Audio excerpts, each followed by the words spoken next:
Hello everybody and welcome to another episode of my video blog series. I am your host Nick Renard and today we will be talking about SEM and PPC advertising advanced match types part 2.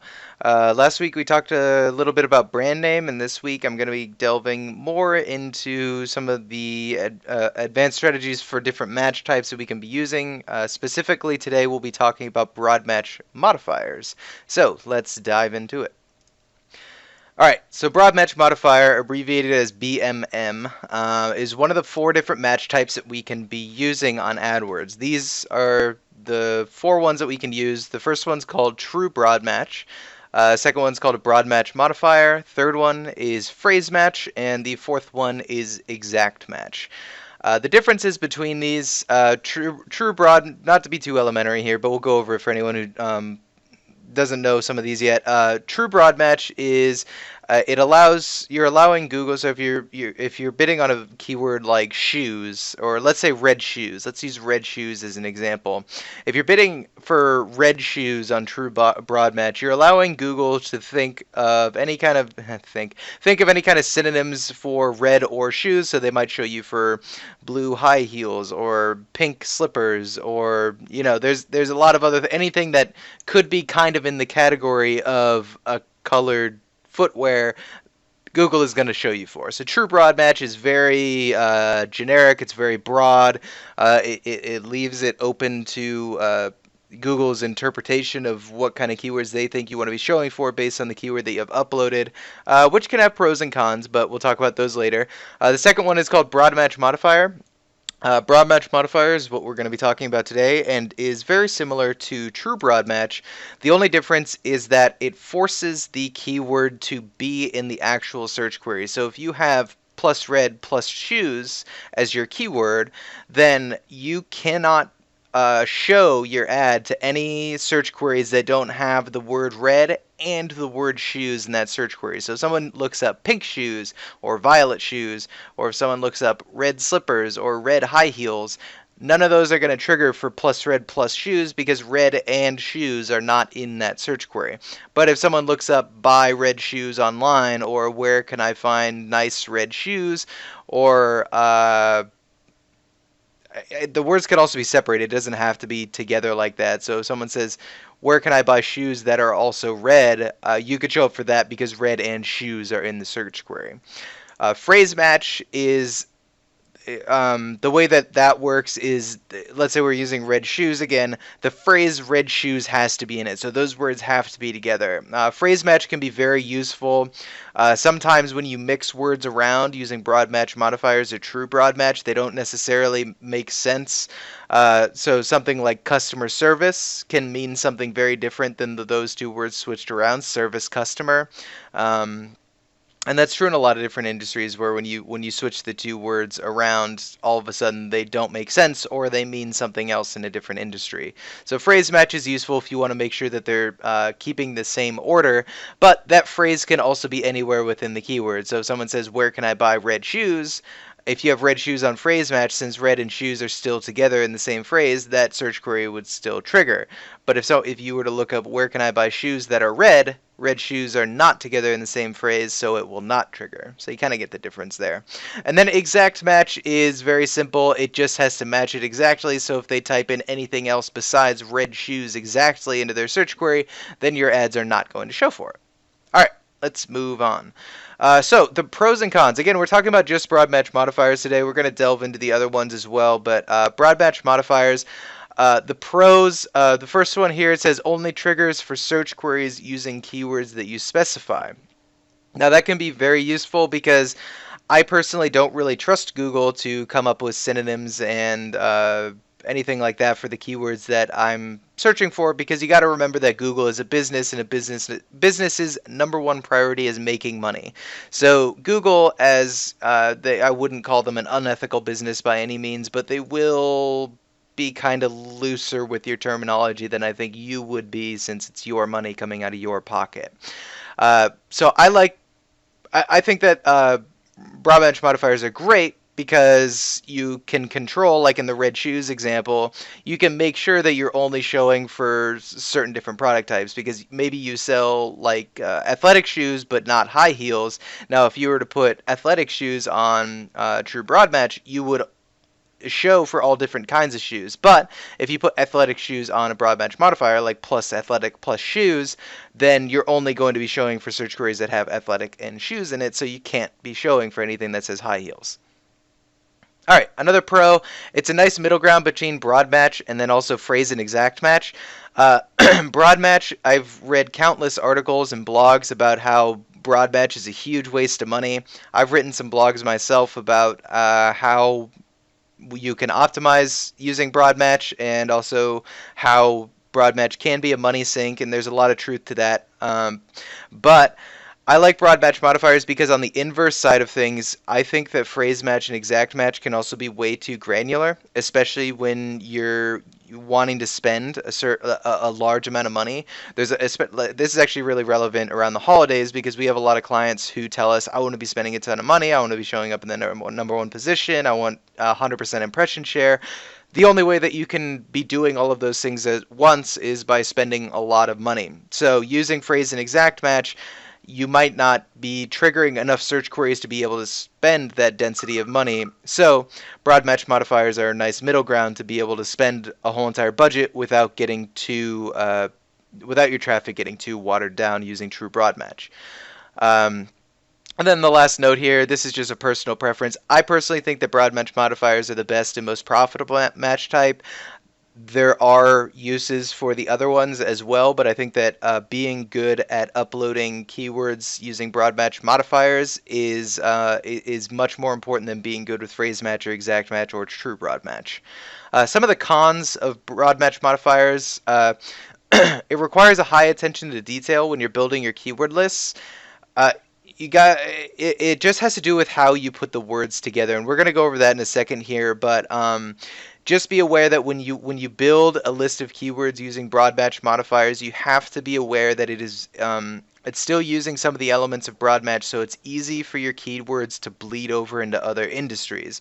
So you need to be careful with how you build your keyword lists and make sure that you're not bidding on traffic for search queries that are potentially not relevant to the product that you're trying to sell.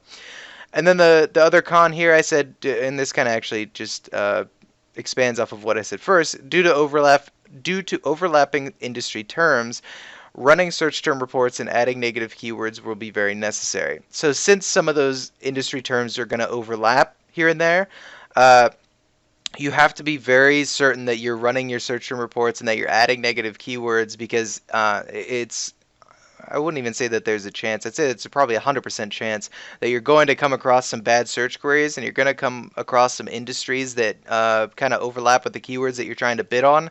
So using broad match modifiers, it's very important that you're attentive to your search term reports and that you add negative keywords to block out bad traffic. All right, moving on. Strategy for building keyword lists. My phone is blowing up right now. We'll set that aside. Strategy for building keyword lists using broad match modifiers. Okay, so I think there's 6 steps here. There was 5, and then I added the search term reports because I forgot that one. So 6 steps here. The first one, I call it combining nouns and adjectives. The noun is the product itself, and the adjective is the descriptive term of the product that specifies the type of product. So the example that we're going to go over in a second here is building out a keyword list for antivirus software.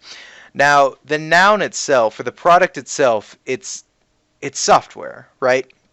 But if you just bid on the keyword software, obviously there's millions of different types of software out there. So that's a perfect example of where you're going to have overlapping keywords.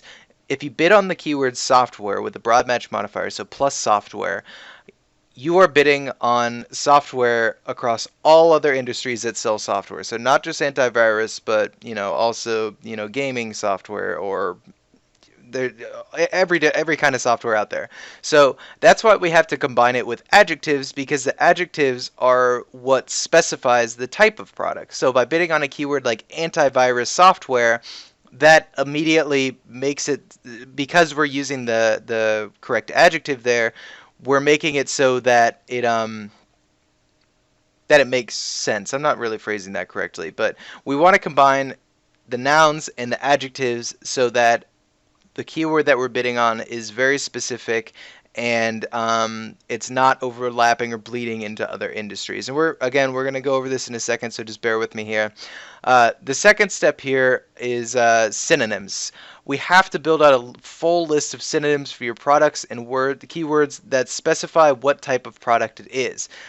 Now, when we take the keyword antivirus software, there are other words for the word software, and there are other words for the word antivirus.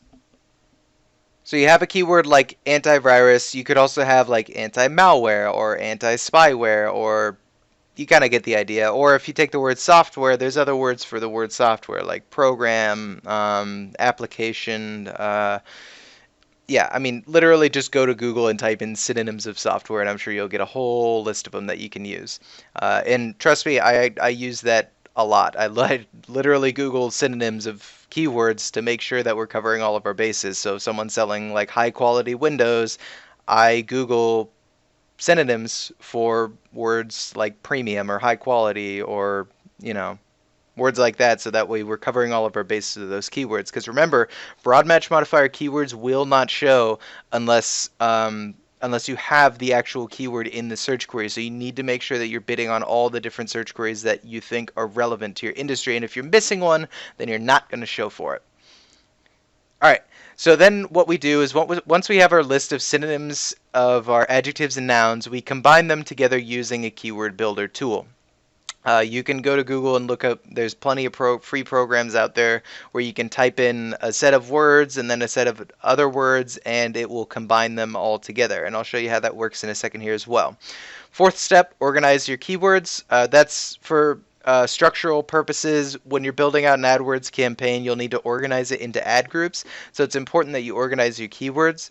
The fifth step here is to filter out bad, nonsensical keywords. We're going to cover that in a sec as well. I have an example of it later. And the last step report, again, this is the one that I almost left out, but this is our sixth step, search term reports. Once you have data, you need to run search term reports, and we'll cover that as well. So let's do this example. Here we go. All right, so using the antivirus software example that I was talking about, let's start with our nouns. We have software. Synonyms for software could program, service, system, application, anything that you can think of that if you were selling an antivirus software and you're thinking about the things that people could type into Google that would potentially be relevant to the product that you're trying to sell, come up with a list of those nouns and set them aside. The second one here is your adjectives, so the things that describe the software. So anti-malware, antivirus, protection software. So yeah, come up with your list of adjectives and set those aside. Now, you're going to use your keyword builder tool. Again, you just Google those, find them. There's plenty of free ones out there. And you combine your nouns with your adjectives. And again, you see all these plus signs in front of these keywords here, like that's the broad match modifier. That's telling Google that this keyword has to be in the search query in order for you to show. So once this is the combination here. The list at the bottom is the combination of the nouns and the adjectives. So anti-malware software, anti-malware program, anti-malware service, anti-malware system, etc., etc., etc. And then it does the same for antivirus or anti-spyware, or and then at the end here we have protection software, protection program, protection application, etc. So you come up with your list of keywords. And I think this is actually when I'm building out a campaign. This process right here is what takes me the most time. You have to be very careful with the nouns and adjectives that you put together, again, because it overlaps with other industries, but also because you want to make sure you're covering all your bases so that you're not missing out on potential good traffic for your product. So here's our list of keywords right here. The fourth step here is to organize our keywords. In this example here, usually I do it based off of keywords. So like I might have a section for malware, I might have a section for virus. It really depends on the type of ad that you want to write, because the only reason that we separate keywords into separate ad groups is because we want to have different ads for them. So maybe you would want to have a different ad written for someone who looks up the word antivirus versus someone who looks up like protection software. Maybe you'd want to have something more generic for protection software and something more specific for antivirus. That's kind of up to you, and that's really has more to do with writing the ads than it does with the keywords themselves. So we won't go too far into that, but that's the reason that we organize our keywords into different ad groups. Once you've organized them into different ad groups, you want to make sure that you filter out bad keywords. Now, when you go about creating a list of nouns and adjectives and combining them all together, a lot of the times you're going to get a list of like 9 trillion keywords. Well, that's an exaggeration, but you'll get a list of a lot of keywords. Let's say there's 700 keywords that you get. That's not too unreasonable. I think the longest list I've ever done is like 20,000 that I've ever uploaded, but that's a lot of keywords to sort through. And I guarantee you that you are going to have some of those keywords be bad keywords. And even in this example here where we only have like, what is this? I don't know, like 10 or 20 keywords. I can see some of these keywords being bad. Protection service plus protection plus service.